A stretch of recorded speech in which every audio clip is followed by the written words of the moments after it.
ये जिंदाबाद था, ये जिंदाबाद है, ये पाकिस्तान जिंदाबाद जिंदाबाद रहे। मुल्क भर की तरह वाशी की तहसील बसीमा और नाग में यौम दिफा जोश व जज्बे के साथ मनाया गया। तकरीब में मुख्तलिफ स्कूलों की तलबा व तालबात, असातिज़ा कराम समेत इलाकाई मोतबरीन ने शिरकत की। तकरीब में तलबा ने मिली नगमे और तकरीर से यौम दिफा की अहमियत को उजागर किया। तकरीब के शुरका से कमांडर बसीमा ब्रिगेड ने यौम दिफा के हवाले से खिताब करते हुए अवाम को आगाह किया कि अफवाज पाकिस्तान कौमी खुद मुख्तारी मुल्क की सालमियत और बलोचिस्तान समेत पाकिस्तान की तरक्की को यकीनी बनाने के लिए हम वक्त तैयार हैं।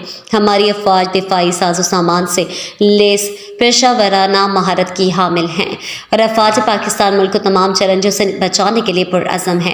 उन्होंने तकरीब में शरीक नौजवानों और असातिज़ा को डिजिटल दहशत गर्दी से दिफा के हवाले से तफसीली आगाही भी दी। यौम दिफा की तकरीब में शरीक असिस्टेंट कमिश्नर बसीमा शहजाद सहरी और ज़िला वाशिक के मोतबरीन ने तकरीर से अवाम में तालीम, मेहनत और मुल्क की तरक्की में बढ़ चढ़ कर हिस्सा लेने का एक नया अज़म उजागर किया। तकरीर, मिली नगमों और दीगर आगाही की सरगर्मियों में हिस्सा लेने वाले बच्चों में इनामात भी तकसीम किए गए।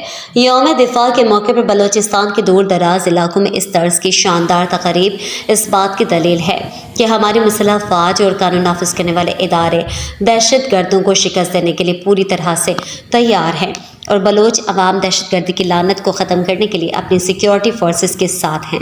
तकरीब के इख्तिताम पर बच्चों के लिए मुख्तलिफ सरगर्मियों के साथ साथ दिफाई साजो सामान की नुमाइश का इनेकाद किया गया, जिनके जायज़े के दौरान बसीमा की फ़िज़ा नारा तकबीर और पाकिस्तान जिंदाबाद के नारों से गूंज उठी।